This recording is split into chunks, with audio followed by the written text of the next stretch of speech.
The following contest is scheduled for a 2-hour time limit. Introducing first, coming from Pittsburgh, Pennsylvania, wrestling reporter and columnist Justin LaBar. And his opponent, you.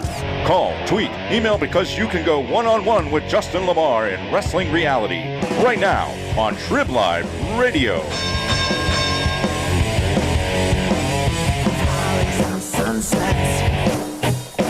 We get a Monday Night Raw with no CM Punk. We get a Monday Night Raw with no Brock Lesnar. We get a Monday Night Raw with a poor Ryback, but he's always poor. We get a Monday Night Raw with no John Cena. We get a Monday Night Raw where there's hype for a third client of Paul Heyman's. We get a Monday Night Raw where I was sick of seeing RVD on Twitter. A Monday Night Raw where there's speculation running rampant of this guy coming back from the dead, and this guy learning how to walk and being back in wrestling, and this guy getting off the drugs, all being the third client of Paul Heyman. We get a Monday Night Raw where the new Paul Heyman guy is son of Mr. Perfect, grandson of Larry the Axe Hennig, former Michael McGillicuddy. I'm talking about Curtis Axel. Come on, man. That is the highlight of May. Highlight of May. Curtis Axel comes walking out. Little rock remix to the Mr. Perfect Perfection music. Ben Roethlisberger beer going on. We'll fix that later. But he comes strutting out to the ring.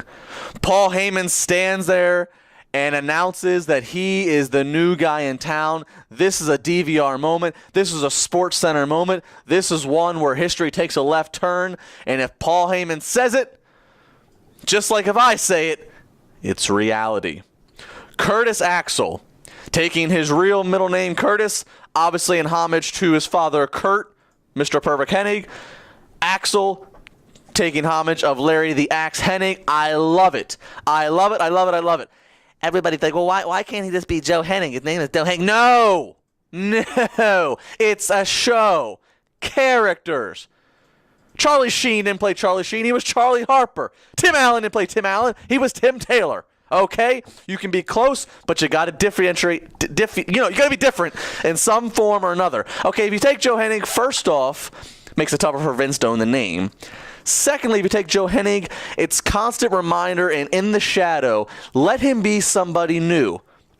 Remember when there was a guy named Rocky Maivia? Worked out kind of good for him.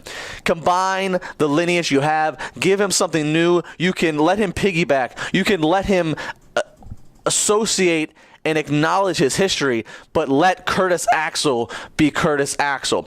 Months ago, if you may remember or you may not remember, on Bleacher Report, I wrote about how they needed to use Joe Hennig. And I said that there needed to be some paying homage to the family name. And I suggested the name Joe Perfect, figuring playing off his real name Joe, but obviously Perfect with his dad. Plus, we always use in analogies Joe Schmo, Joe's Perfect, Average Joe.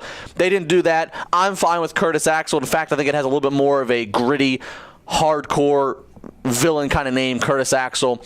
I like it. How they used him? Well, they brought him out there. Paul Heyman preached about him. Everybody's left in suspense to see him fight a match after Triple H challenges and interrupts him. Triple H having the concussion and beginning to slowly pass out and faint, and the match just kind of basically ends, and Axel and Heyman leave. I'm not crazy about it. How much good does it really do for Curtis Axel on his debut night?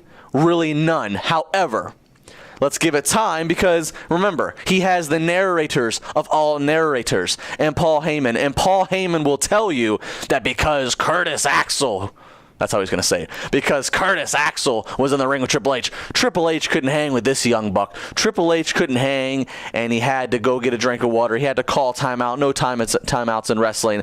So Paul Heyman will be able to work this scenario, whether it was truly in benefit or made for benefit of Curtis Axel or not. Paul Heyman will make this as beneficial and get Curtis Axel over as much as it possibly can. Trib Live Radio, when we come back, I'm going to tell you, though, I'm going to keep it on the real as I always do, reality. There are 3 obstacles that Curtis Axel is going to face. Come on, man.